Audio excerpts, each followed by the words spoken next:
Dance అనే పదానికి కొత్త అర్థాన్ని చెప్పాడు అతడు. తన పాటలతో, అదిరిపోయే స్టెప్పులతో జనాన్ని ఉర్రూతలూగించాడు. పాప్ సంగీత ప్రపంచంలో కొన్ని దశాబ్దాల పాటు తిరుగులేని వ్యక్తిగా నిలిచాడు. అతనే కింగ్ ఆఫ్ పాప్గా పేరు పొందిన మైకేల్ జాక్సన్. ఇప్పటి వరకు ఎవరి గురించి కూడా నాకు ఇన్ని మెసేజ్లు రాలేదు, కానీ మైకేల్ జాక్సన్ గురించి చెప్పమని ఇప్పటి వరకు కొన్ని వందల కామెంట్లు వచ్చాయి. దీనిని బట్టి అర్థమవుతుంది మైకేల్ జాక్సన్ క్రేజ్ ఏ లెవెల్లో ఉందో. అందుకే మీ అందరి కోసం ఈరోజు మైకేల్ జాక్సన్ జీవితం గురించి చెప్పబోతున్నాను. ప్రపంచంలో ఏ స్టార్కి రానన్ని అవార్డులు, అలాగే ఏ సెలబ్రిటీకి లేనన్ని కష్టాలు కూడా. చిన్నతనంలో తండ్రి చేతిలో చిత్రహింసలు, పాప్ స్టార్గా ఒక వెలుగుతున్న సమయంలో ఎన్నో ఆరోపణలు, ఎన్నో ఆరోగ్య సమస్యలు. ఇలా మైకేల్ జాక్సన్ జీవితమంతా విచిత్రంగా గడిచింది. ఒక పేద కుటుంబంలో పుట్టిన జాక్సన్ ప్రపంచంలోనే ది బెస్ట్ పాప్ స్టార్గా ఎలా మారాడు, అసలు ఫేస్కి ఎందుకు సర్జరీ చేయించుకున్నాడు, అతని మీద వచ్చిన ఆరోపణలు ఏంటి, ఇలా ఎన్నో విషయాలు ఈ వీడియోలో తెలుసుకుందాం. అంతేకాదు, ఒకవేళ మైకేల్ జాక్సన్ తన ఫేస్కి ఒక్క సర్జరీ కూడా చేయించుకోకపోతే ఎలా ఉండేవాడో చూపించే ఒక ఫోటోని ఈ వీడియోలో మీకు చూపించబోతున్నాను. అందుకే ఈ వీడియోని చివరి వరకు మిస్ కాకుండా చూడండి.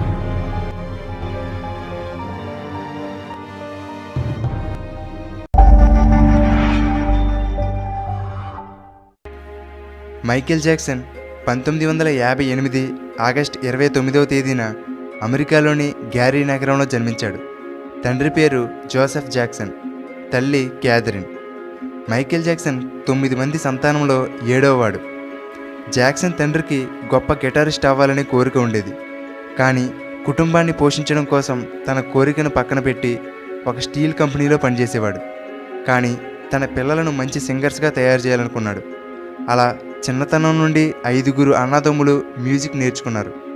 అయితే జోసెఫ్ జాక్సన్ జీవితంలో తాను అనుకున్నది సాధించలేకపోయాను అనే కోపం, అసహాయతను తన పిల్లల మీద చూపించేవాడు. వాళ్ళని విపరీతంగా కొట్టి హింసించేవాడు. పిల్లల పట్ల ఎంతో కఠినంగా, క్రూరంగా వ్యవహరించేవాడు. తాను చెప్పినట్టు పాడకపోయినా, తన మాట వినకపోయినా బెల్టుతో కొట్టడం, గోడకేసి బాదడం, కాలితో తన్నడం చేసేవాడు. అలా మైకేల్ జాక్సన్ బాల్యంలో హింసకు గురయ్యేవాడు. కానీ తల్లిదండ్రులిద్దరికీ తమ పిల్లల టాలెంట్ మీద మంచి నమ్మకం ఉండేది. దాంతో వాళ్ళ 5 ఒక గ్రూప్గా తయారు చేసి దానికి జాక్సన్ 5 అని పేరు పెట్టి వాళ్లతో చుట్టుపక్కల ప్రదర్శనలు ఇప్పించేవారు. ఆ సమయంలో మైకేల్ జాక్సన్ వయసు కేవలం 5 సంవత్సరాలు.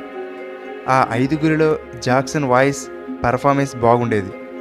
ఈ 5 పగలు రాత్రి అని లేకుండా కొన్ని గంటల పాటు ప్రాక్టీస్ చేస్తూ స్టేజ్ మీద ప్రదర్శనలు ఇస్తూ ఉండేవారు. అయితే ఆ రోజుల్లో నల్లజాతీయుల పట్ల కొంత వివక్షత ఉండేది. నల్లజాతీయులు ఎక్కువగా బయట తిరగకూడదు, అందరిలోనూ కలవకూడదు, వాళ్లకు అంతగా గౌరవ మర్యాదలు ఉండేవి కాదు. అందుకే మొదట్లో నల్లజాతీయులు ఉండే ప్రదేశాల్లోనే ప్రదర్శనలు ఇచ్చేవారు. కానీ వీళ్ళ ప్రతిభకు తెల్లవాళ్ళు కూడా మంత్రముగ్ధులయ్యారు. అలా మోటౌన్ అనే ఒక మ్యూజిక్ కంపెనీతో జాక్సన్ 5కి ఒప్పందం కుదిరింది. దానితో మొదటిసారిగా వాళ్ళు మ్యూజిక్ ఇండస్ట్రీకి పరిచయం అయ్యారు. తర్వాత జాక్సన్ 5 నుండి వచ్చిన I want you back, the love you save, ABC ఇలా అన్ని ఆల్బమ్స్ కూడా మంచి సక్సెస్ సాధించాయి.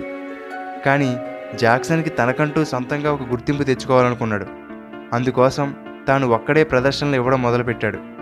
తాను విడుదల చేసిన Ben, music and me, for ever Michael, of the wall ఇవన్నీ కూడా సూపర్ హిట్గా నిలిచి మైకేల్ జాక్సన్ని ఒక ఇంటర్నేషనల్ స్టార్గా నిలబెట్టాయి. తరువాత 1982లో రిలీజ్ అయిన థ్రిల్లర్ ఆల్బమ్ 65 మిలియన్ కాపీలకు పైగా అమ్ముడయ్యి బెస్ట్ సెల్లింగ్ ఆల్బమ్గా రికార్డు సాధించింది. ఇప్పటికీ టాప్ సెల్లింగ్ ఆల్బమ్గా దీనికే రికార్డు ఉంది.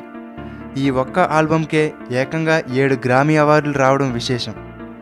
1983లో బిల్లీ జీన్ అనే సాంగ్ లైవ్ షోలో మైకేల్ జాక్సన్ వేసిన మూన్ వాక్ స్టెప్ గురించి చెప్పనవసరం లేదు. అప్పట్లో ఆ మూన్ వాక్ వీడియోని రిపీట్ చేసుకుని మరీ చూసేవారు. ఇప్పటికీ ఎంతోమంది ఆ స్టెప్ని అనుకరిస్తూనే ఉన్నారు. అలాగే 1991లో విడుదలైన డేంజరస్ ఆల్బమ్ ఒక సంచలనం. ఇలా మైకేల్ జాక్సన్ గురించి, తన పాటల గురించి ఎంత చెప్పుకున్నా తక్కువే. విడుదలైన ప్రతి ఆల్బమ్ కూడా ఏదో ఒక రికార్డుని, అవార్డుని తెచ్చిపెట్టేవి. సంగీత ప్రపంచంలో ఉండే వాళ్ళకి గ్రామీ అవార్డు అనేది ఒక చిరకాల కోరిక. కనీసం ఒక్క గ్రామీ అవార్డు అయినా సాధించాలని ఆరాటపడుతూ ఉంటారు. అలాంటిది మైకేల్ జాక్సన్కి 1 కాదు 2 కాదు ఏకంగా 13 గ్రామీ అవార్డులు, 16 వరల్డ్ మ్యూజిక్ అవార్డులు, 39 గిన్నిస్ బుక్ వరల్డ్ రికార్డులు, ఇలా చిన్నవి పెద్దవి కలిపి దాదాపు 317 అవార్డులు సాధించాడంటే మైకేల్ జాక్సన్ సంగీత ప్రపంచంలో ఎలాంటి స్థానాన్ని సాధించాడో అర్థమవుతుంది. అందుకే ఆయన్ని కింగ్ ఆఫ్ పాప్గా పిలుస్తారు. కానీ 1980 తరువాత మైకేల్ జాక్సన్ రూపు మారడం మొదలైంది. ఆ సమయంలో అందరూ మైకేల్ జాక్సన్కి నల్లగా ఉండడం ఇష్టం లేక ప్లాస్టిక్ సర్జరీ చేయించుకున్నాడు అనుకున్నారు. కానీ కారణం ఆయన మొహం మీద విటిలిగో అనబడే బొల్లి వ్యాధి లాంటి మచ్చలు రావడం మొదలయ్యాయి. దానివల్ల అతని సర్జరీ చేయించుకోవాల్సి వచ్చింది. అంతేగాని నలుపు రంగు పోగొట్టుకోవడానికి కాదు. ఈ విషయం ఆయనే ఒక ఇంటర్వ్యూలో చెప్పాడు. అంతేకాదు, తాను నల్లగా ఉన్నందుకు గర్వపడుతున్నానని జాక్సన్ చాలాసార్లు చెప్పుకున్నాడు. ఒకసారి 1979లో జాక్సన్ డ్యాన్స్ చేస్తుండగా ప్రమాదవశాత్తు కింద పడడం వల్ల ముక్కుకి గాయం అయింది. దాంతో అతని ముక్కుకి సర్జరీ చేయించుకున్నాడు. కానీ అది సరిగ్గా విజయవంతం అవ్వక ఒక ముక్కు రంధ్రం కొద్దిగా మూసుకుపోవడంతో శ్వాస తీసుకోవడంలో ఇబ్బందులు ఎదురయ్యాయి. ఆ బాధను భరించలేక 1981లో మళ్ళీ ముక్కుకి సర్జరీ చేయించుకున్నాడు. అలాగే 1984లో ఒకసారి స్టేజ్ మీద డ్యాన్స్ చేస్తుండగా అకస్మాత్తుగా చుట్టుపక్కల ఏర్పాటు చేసిన బాణసంచా పేలి మైకేల్ జాక్సన్ తలకి నిప్పంటుకుని దాదాపు జుట్టంతా కాలిపోయింది.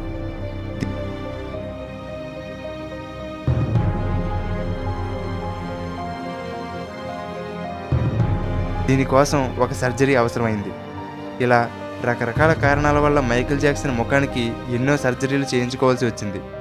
ఇన్ని అనారోగ్య బాధలు భరిస్తూ కూడా వివిధ దేశాల్లో ప్రదర్శనలు ఇచ్చేవాడు. కొత్త కొత్త ఆల్బమ్స్ క్రియేట్ చేసేవాడు. ఇలా విడుదలైన ప్రతి ఆల్బమ్ కూడా మిలియన్ సంఖ్యలో అమ్ముడైపోవడంతో మైకేల్ జాక్సన్ పేరుతో పాటు లెక్కలేనంత డబ్బును కూడా సంపాదించాడు. అయితే మైకేల్ జాక్సన్ మాత్రం ఆ సెలబ్రిటీ హోదాను అనుభవించలేకపోయాడు. తండ్రి పెట్టిన హింస కారణంగా చిన్నతనం అంతా ఒక జైలు జీవితంలో గడిచింది. అలా తాను కోల్పోయిన బాల్యాన్ని తిరిగి పొందాలనుకున్నాడు. అందుకోసం కాలిఫోర్నియాలో 2700 ఎకరాల భూమిలో చిన్నపిల్లల కోసం నెవర్లాండ్ అనే పేరుతో ఒక నిర్మాణాన్ని చేపట్టాడు. దీనిలో పిల్లలు ఆడుకోవడానికి park, swimming pool, zoo, video games, cinema hall ఇలా ఎన్నింటినో నిర్మించాడు. మైకేల్ జాక్సన్ ఎక్కువ సమయం ఈ నెవర్లాండ్లో ఒంటరిగా నివసించేవాడు. వారానికి ఒకసారి కొన్ని వందల మంది చిన్నపిల్లలను పిలిచి వాళ్లతో ఆడుకునేవాడు. వాళ్లకు విందు భోజనాలు ఏర్పాటు చేసేవాడు. మైకేల్ జాక్సన్ వ్యక్తిగత ఖర్చులు ఇంకా ఈ నెవర్లాండ్ని మెయింటైన్ చేయడానికి కలిపి సుమారుగా నెలకి 15 కోట్ల రూపాయల పైనే ఖర్చు పెట్టేవాడు. మైకేల్ జాక్సన్ది చిన్నపిల్లల మనస్తత్వం.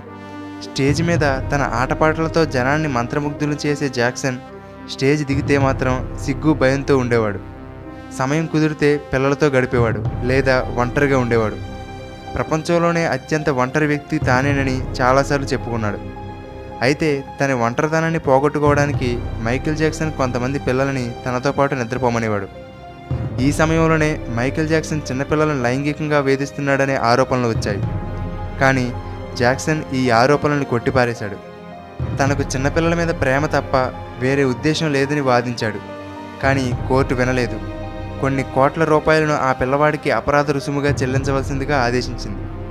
ఒక పక్క ఈ కోర్టు ఖర్చులు, మరొక పక్క ఈ నెవర్లాండ్ నిర్వహణ ఖర్చులు. వీటన్నిటి కారణంగా మైకేల్ జాక్సన్ అప్పుల్లోకి వెళ్ళిపోయాడు. చిన్నపిల్లల కోసం తాను ఎంతో కష్టపడి కట్టుకున్న నెవర్లాండ్ని 2008లో ప్రభుత్వం వేలం వేసింది. కానీ ఆ సమయంలో సికమోర్ వ్యాలీ ర్యాంచ్ అనే కంపెనీ నెవర్లాండ్లోని కొంత వాటాను తీసుకుని జాక్సన్కి 220 కోట్ల రూపాయలు చెల్లించి ఆ వేలాన్ని ఆపేసింది. అప్పటి నుండి నెవర్లాండ్ రాంచ్గా మారిపోయింది. మైకేల్ జాక్సన్ 1994లో లేసా అనే అమ్మాయిని ప్రేమించి పెళ్లి చేసుకున్నాడు. పెళ్ళైన తర్వాత కూడా చిన్నపిల్లలతోనే ఎక్కువగా గడిపేవాడు. అది లేసాకి నచ్చేది కాదు. దాంతో 1996లో వాళ్ళిద్దరూ విడాకులు తీసుకున్నారు. అదే సంవత్సరం తనకు నర్సుగా పనిచేస్తున్న డెబీ రౌ అనే ఆవిడని పెళ్లి చేసుకున్నాడు. వాళ్ళకి 2 పిల్లలు. కానీ వీళ్ళు కూడా 1999లో విడాకులు తీసుకున్నారు. జాక్సన్కి 3వ బిడ్డ కూడా జన్మించాడు. కానీ ఆ బిడ్డకు తల్లి ఎవరో ఇప్పటికీ ఎవరికీ తెలియదు. ఒక పక్క విడాకులు, మరొక పక్క తన మీద తప్పుడు పుకార్లు, కోర్టు కేసులు, ఆస్తి నష్టం, అనారోగ్య సమస్యలు ఇవన్నీ ఒకేసారి చుట్టుముట్టడంతో జనాలకి దూరంగా ఒక గదిలో ఒంటరిగా ఉండేవాడు. ఎవరిని కలిసేవాడు కాదు, నిద్ర పట్టేది కాదు. దాంతో స్లీపింగ్ ట్యాబ్లెట్స్ వాడేవాడు. ముఖ్యంగా ఎనస్థీషియా కోసం వాడే ప్రొపోఫాల్ అనే మందుని ఎక్కువగా వాడడం వల్ల మైకేల్ జాక్సన్ ఆరోగ్యం విపరీతంగా దెబ్బతింది. ఇవన్నీ తీసుకోవడం వల్ల జాక్సన్ బలహీనపడిపోయాడు. ఊపిరితిత్తులు పాడైపోయాయి. చివరకు 2009 సంవత్సరం జూన్ 25వ తేదీన గుండెపోటు కారణంగా జాక్సన్ తన 50 ఏళ్ల వయసులో మరణించాడు.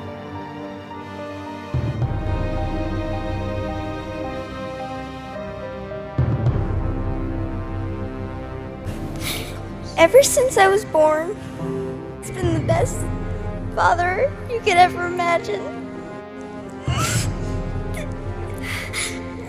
And I just wanted to say I love him so much. అయితే కొంతకాలం తర్వాత తెలిసిందేమిటంటే మైకేల్ జాక్సన్ డ్రగ్స్ వాడకం వెనకాల ఆయన పర్సనల్ డాక్టర్ అయినటువంటి ముర్రే పాత్ర ఉందని, ఆ డ్రగ్స్ వాడమని ఆ డాక్టరే రికమెండ్ చేసేవాడని, ఆ డాక్టర్ సలహా మేరకే జాక్సన్ వాటిని వాడాడని కోర్టు నిర్ధారించి ఆ డాక్టర్కి 4 సంవత్సరాల జైలు శిక్ష విధించింది. చివరగా 10 ఫేసెస్ ఆఫ్ మైకేల్ జాక్సన్ అనే ఒక డాక్యుమెంటరీలో ఒకవేళ మైకేల్ జాక్సన్ ఫేస్కి ఎటువంటి సర్జరీ కానీ ఆపరేషన్ కానీ జరగకుండా ఉంటే ఎలా ఉండేవాడో అనేది కంప్యూటర్ ద్వారా జనరేట్ చేసిన ఒక ఫోటో విడుదల చేయబడింది. అదే ఈ ఫోటో. ఏది ఏమైనప్పటికీ ఈనాటికి కూడా ఎంతోమందికి మైకేల్ జాక్సన్ ఒక రోల్ మోడల్గా నిలిచిపోయాడు. ఇక డ్యాన్స్ నేర్చుకునే వాళ్ళకైతే అతను ఒక ఆరాధ్య దైవం. ఇలా ఒక చిన్న స్థాయి నుండి ఎన్నో కష్టాలు పడుతూ ప్రపంచంలోనే వన్ ఆఫ్ ద బెస్ట్ మ్యూజిషియన్గా, సాంగ్ రైటర్గా, డ్యాన్సర్గా ఎదిగిన ఆయన జీవితం మనందరికీ స్ఫూర్తిదాయకం.